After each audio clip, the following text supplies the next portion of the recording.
É muito fácil confundir um impulso que vem a você com alguma resposta mais profunda que vem da quietude. E assim, em qualquer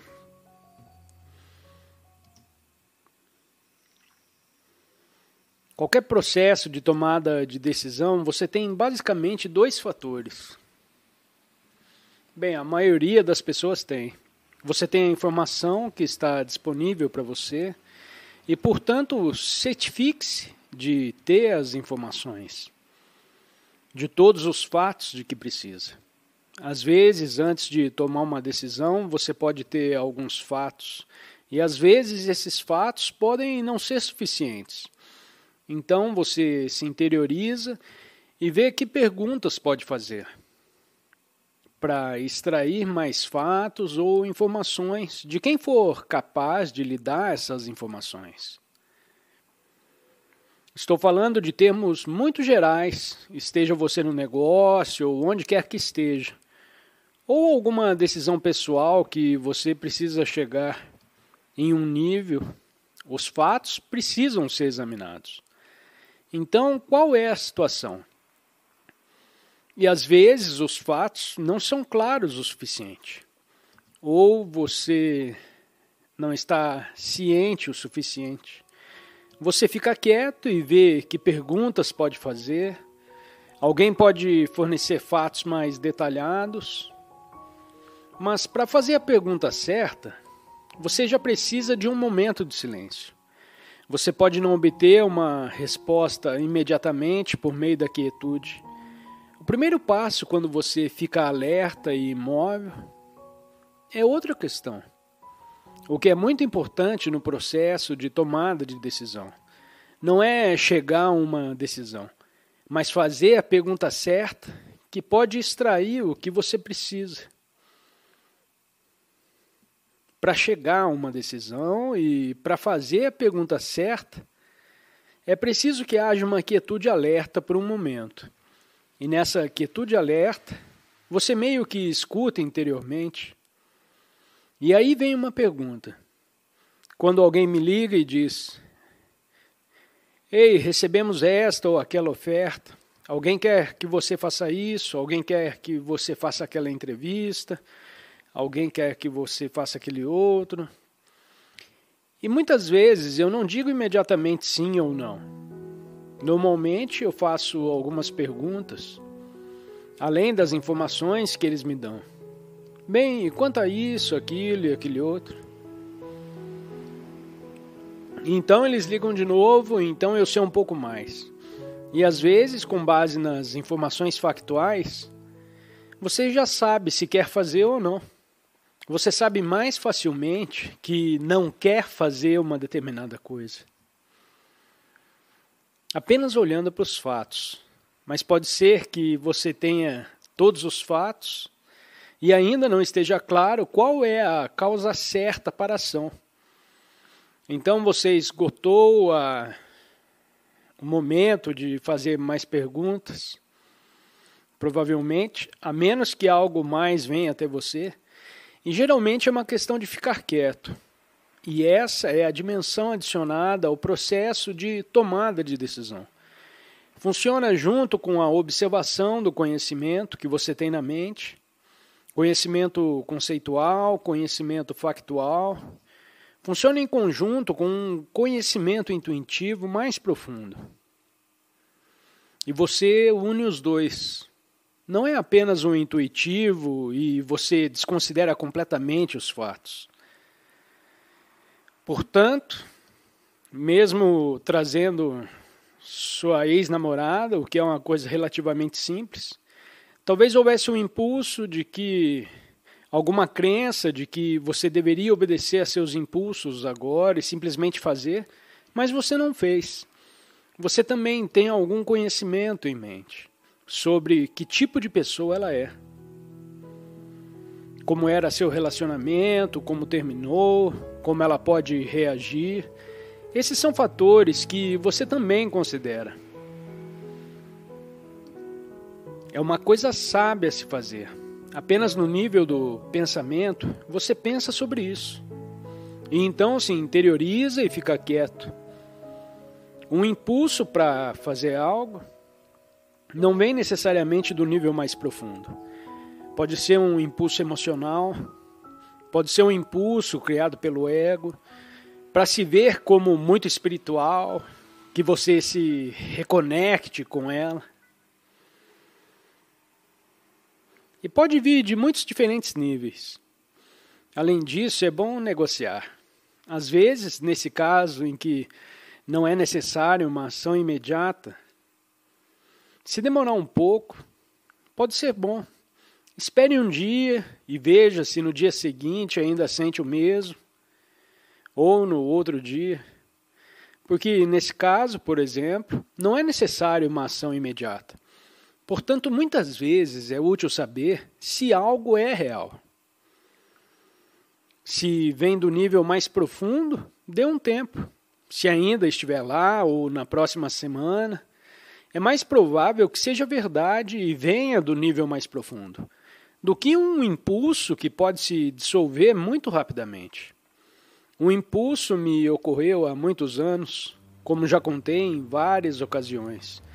Quando morava na Inglaterra, no campo, certa manhã, não foi um impulso, mas um forte conhecimento de que, por algum motivo, eu devia me mudar para a costa oeste da América do Norte.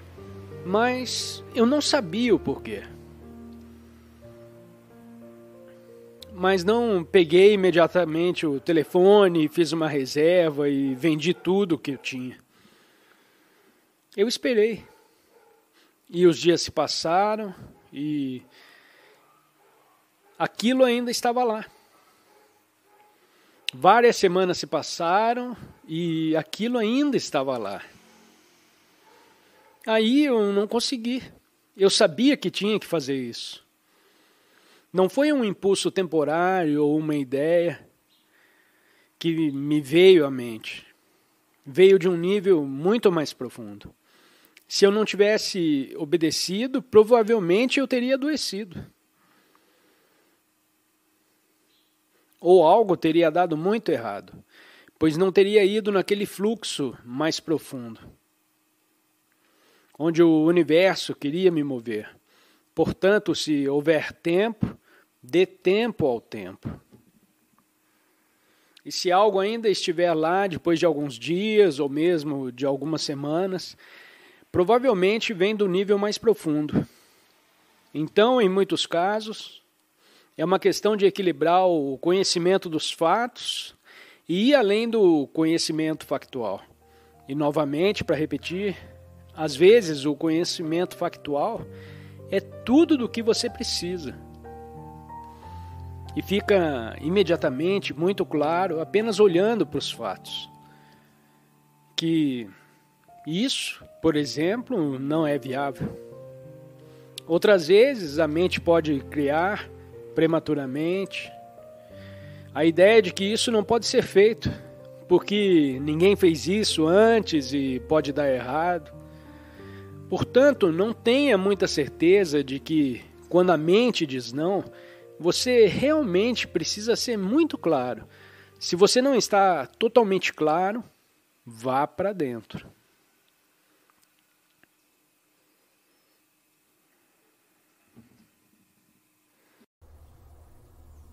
Tudo está vitalmente vivo e você sempre perde isso se você está totalmente preso no ruído mental o tempo todo, sempre recebendo as informações de seu pensamento.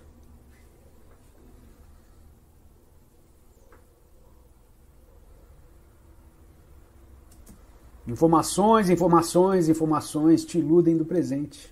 O momento presente, percepções dos sentidos, o campo de energia interior do corpo e, em seguida, o que mais existe para o momento presente. Ok. Então você tem que tornar-se realmente alerta. E a próxima coisa, o que você percebe sobre o momento presente é realmente o nível mais profundo do momento presente. E não é algo que surge em sua consciência como faz a mesa, a sala, a cadeira, ou a luz, ou o que for. e até mesmo o campo de energia interior do corpo. Estas são todas as coisas, objetos que surgem em sua consciência. Mas se você for ainda mais fundo, no momento presente, o que encontra é o segredo mais incrível da vida humana. Que é você encontrar o fato de que no fundo de tudo, você está consciente. E há presença que você é, e sem a qual você não poderia perceber nada. Você não poderia perceber este quarto e você não poderia sentir o corpo. Sem essa consciência que você é, essencialmente, que Jesus, aliás, chamou de a luz do mundo, ele disse aos seus discípulos: vocês são a luz do mundo.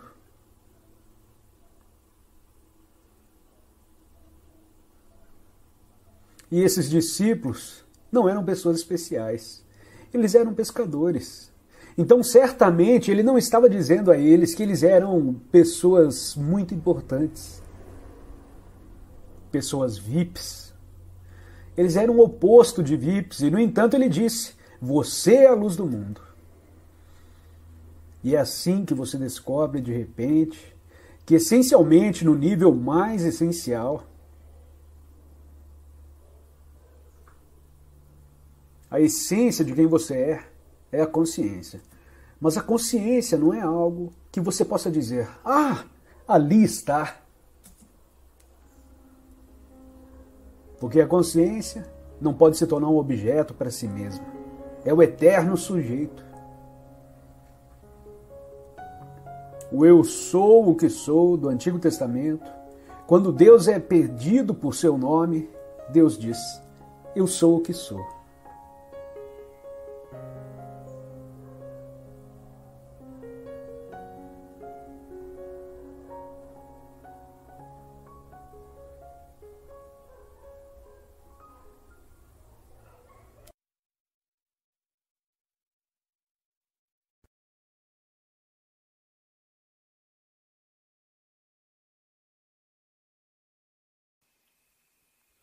A razão original da arte é o sagrado. Ser um portal, um ponto de acesso para o sagrado. Quando a vê ou a vive, experiencia-se a si próprio. Nela se vê a si próprio refletido. Na arte verdadeira, a não-forma brilha através da forma. Atualmente, o propósito final de toda a gente não deverá ser criar arte. É mais importante tornar-se numa obra de arte. Toda a sua vida, o seu próprio ser, torna-se transparente para que a não-forma possa brilhar através dele. Isso acontece quando não está mais totalmente identificado com o mundo da forma. Isso acontece quando tem acesso ao reino da serenidade dentro de si. Então, alguma coisa emana através da forma que não é a forma. Os seus problemas não são resolvidos na atividade do pensamento. Cria, em vez disso, problemas ao pensar. A solução aparece sempre quando sai do pensamento e fica sereno e absolutamente presente, mesmo que seja por um momento. Então, um pouco mais tarde, quando o pensamento retorna, surgirá de repente uma intuição criativa que não estava lá antes. Abandone o pensamento excessivo e veja como tudo muda. Os seus relacionamentos mudam porque não exige que a outra pessoa faça alguma coisa para si, para que você ganhe o seu sentido do eu. Não se compara com os outros ou tenta ser mais do que o outro para fortalecer o seu sentido de identidade. Permite a toda a gente ser quem é. Não necessita de mudá-los. Não necessita deles para se comportar de forma diferente para ser feliz. Cada pensamento na sua mente, sobre o qual está inconsciente, tem um sentido de ser em si. Um sentido de eu sou. se identifica com o movimento do pensamento, é a essência da vida inconsciente. E é por essa razão que as pessoas vivem continuamente para o futuro, nos seus pensamentos do futuro. Elas esperam completar a sua insuficiência do eu. Elas esperam encontrar o final feliz da sua história de vida. Uma construção mental que elas confundem com a sua identidade. Nesse contexto, a procura compulsiva da busca por mais tornou-se o dilema da existência humana. Disse que há duas formas de ser infeliz: não conseguindo o que se quer e conseguindo o que se quer. Quando as pessoas atingem o que o mundo diz que é desejável, riqueza, reconhecimento, propriedade, realizações, continuam ainda infelizes. Não estão em paz consigo mesmas. Não sentem segurança nem a sensação de que finalmente chegaram. As suas conquistas não lhes providenciaram o que elas realmente estavam à procura, elas próprias. Estas coisas não lhes deram a certeza de estar bem enraizados na vida, ou, como Jesus chama, na plenitude da vida. Um animal não perdeu a sua unidade com a totalidade. Não está sobrecarregado com uma carga contínua de correntes de pensamentos. Está profundamente enraizado no ser. Não cria um mundo de problemas e é uno com a vida. Não há nada de errado em fazer coisas novas, perseguir novas atividades, explorar novos países, encontrar novas pessoas, adquirir conhecimento e especialização, desenvolver as suas capacidades e habilidades físicas e mentais e criar aquilo que sente ser chamado a fazer neste mundo. É belo criar neste mundo e haverá sempre mais coisas que poderá fazer.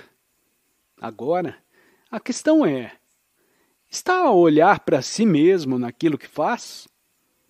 Está a tentar acrescentar mais àquilo que é? Está compulsivamente lutando pelo momento seguinte, e pelo momento seguinte, e pelo momento seguinte, esperando encontrar algum sentido de completude e plenitude? A mente não pensa sobre a serenidade assim. Oh, isso é interessante e vou recordá-lo. Porque a serenidade não é interessante. Interessante é aquilo que a mente pode pensar sobre, mas isso não é final. Observe uma árvore, ou uma flor, ou o pôr do sol. No momento em que os analisa, junta uma legenda mental, e essa coisa torna-se interessante. Contudo, a sua profundidade e a sua vivência ficam perdidas. Se olhar verdadeiramente para um carvalho, ou um pôr do sol, aquilo para o qual está a olhar vai muito além do fato de ser interessante. Fique apenas com isso. Contemple-os e verá espantosamente inspirador. Há uma profundidade aí que desafia a análise da mente. Nenhuma forma é eterna, mas o eterno brilha através das formas. As formas se tornam transparentes. Você não é eterno como forma, porém existe uma transparência em si. Isso é o que está para além da forma, independente do que lhe quiser chamar. Serenidade, presença, uma profunda sensação do eu sou. Anteriormente estava misturado com a história do eu, com construções mentais. A preciosidade do ser é a sua verdadeira especialidade. Aquilo que o eu egocêntrico estava a procurar no nível da história. Eu quero ser especial. Obscureceu o fato de que não poderia ser mais especial do que é agora na realidade. Não é especial porque é melhor ou mais correto do que qualquer outra pessoa, mas porque pode sentir a beleza, uma preciosidade e vivência profunda no interior. O pensamento cede quando acaricia o seu cão de estimação, ou tem um gato a ronronar no seu colo. Apenas o fato de observar um animal poderá levá-lo a ficar de fora da sua mente. O animal está mais profundamente ligado com a fonte da vida do que a maioria dos seres humanos, e aquele desenraizamento do ser transmite a si. Milhões de pessoas, as quais de outra forma estariam completamente perdidas na realidade conceitual da mente, mantêm-se sãs ao conviver com um animal. Estamos aqui para encontrar aquela dimensão dentro de nós próprios que é mais profunda que o pensamento. Chega então um momento em que o outro passa a se comportar de um modo que deixa de preencher as suas necessidades, ou melhor, as necessidades do nosso ego. As sensações de medo, sofrimento e falta, que estavam encobertas pelo relacionamento amoroso, voltam a aparecer, como acontece com qualquer vício. Ficamos muito bem enquanto a droga está disponível, mas chega no momento em que a droga não funciona mais. Quando essas dolorosas sensações de medo reaparecem, nós as sentimos mais fortes do que antes e passamos a ver o outro como a causa de todas essas sensações. Isso significa que estamos projetando no outro essas sensações, por isso nós o agredimos com toda a violência que é parte do nosso sofrimento. Essa agressão pode despertar o sofrimento do outro, que é induzido a contra-atacar. Nesse ponto, o ego ainda está inconscientemente esperando que a agressão ou a tentativa de manipulação seja suficiente para levar o outro a mudar o comportamento, de forma que possa usá-lo de novo para encobrir seu sofrimento. Todo vício surge de uma recusa inconsciente de encararmos nossos próprios sofrimentos. Todo vício começa no sofrimento e termina nele.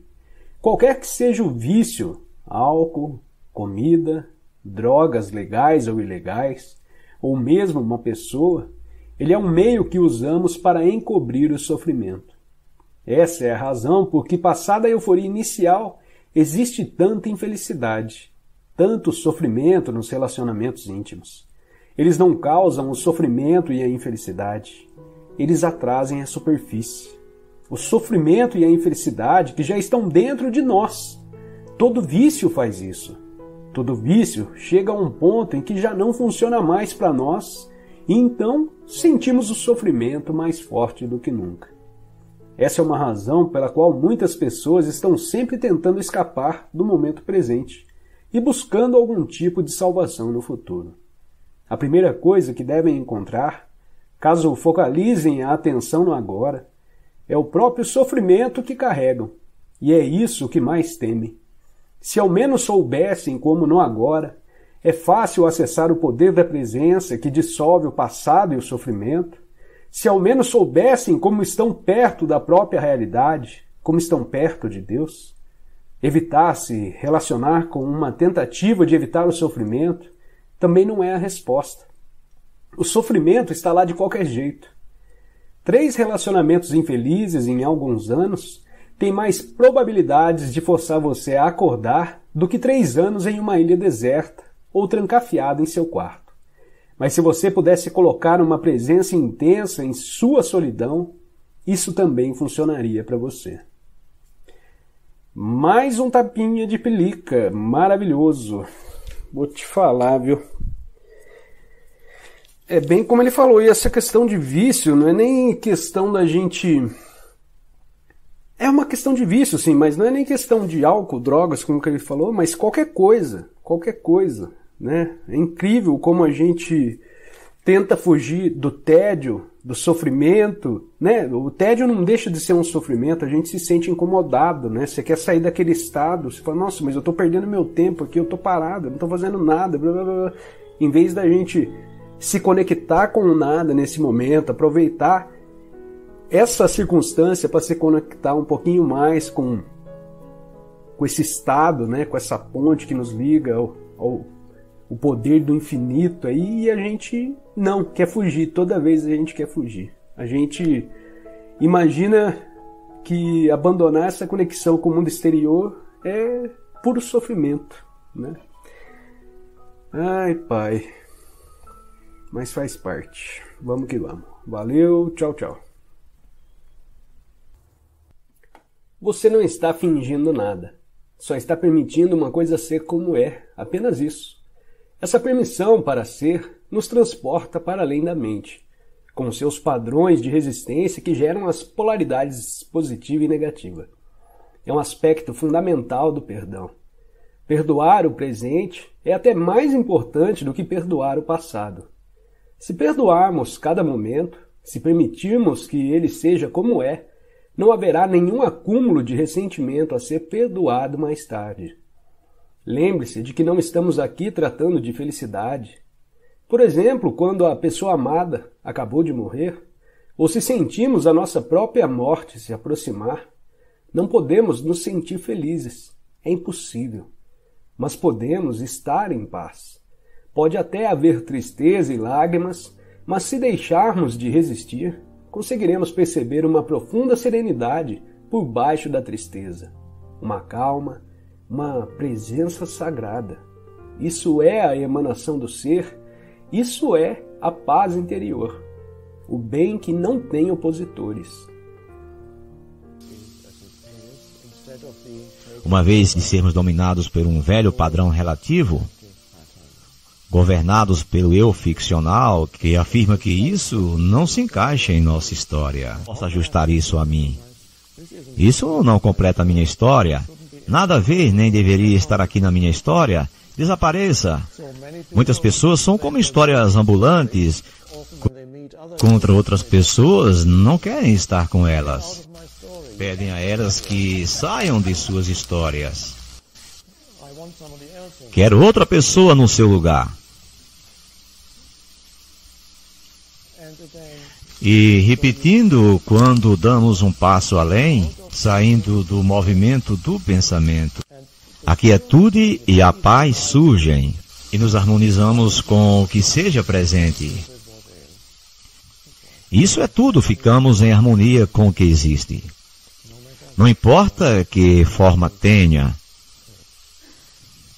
De qualquer jeito, isso vai mudar logo, logo. E há pessoas que estão paralisadas há anos, em geral, por causa de um padrão de resistência interior, que as mantém presas naquela situação. Esse padrão diz, quero sair desse lugar horrível em que estou. No entanto, todos os dias elas vão para o escritório e repetem isso, a mesma energia está ali, a mesma negatividade e resistência, e elas continuam ali onde estão. Portanto, existem pessoas, tradicionalmente as que trabalham em órgãos públicos, que carregam muita frustração. Não sei se isso ainda acontece, mas a gente é assim em todos os lugares. E as pessoas sempre se perguntaram, por que estou varado aqui nesse emprego chato, com todas essas pessoas insuportáveis que não param de me pedir alguma coisa, e 25 anos depois elas ainda estão paradas ali reclamando, até ouvir a mensagem de que é possível viver de outra maneira, que podem dizer sim. Não dizer sim a alguma história ou pensamento como, tudo bem, posso aceitar, eu passei 25 anos nesse escritório pavoroso e que provavelmente vou passar mais 10 anos aqui. Também posso dizer sim porque li no livro por aí. Não, isso não tem nada a ver com aceitar algum tipo de história sobre a nossa vida. Se estivermos na prisão e dissermos, posso muito bem admitir de que tudo deu errado em minha vida, estou aqui há 20 anos e tenho que ficar por mais 15, aceitar que sou um tremendo fracasso e dizer sim ao momento presente, significa aceitar o presente momento, não alguma história. Todos os males são efeito da inconsciência. Podemos aliviar os efeitos da inconsciência, mas não podemos eliminá-los, a menos que eliminemos sua causa. A verdadeira transformação acontece no interior e não no exterior. Querer aliviar o sofrimento do mundo é uma coisa muito nobre, mas lembre-se de que não se concentrar exclusivamente no exterior.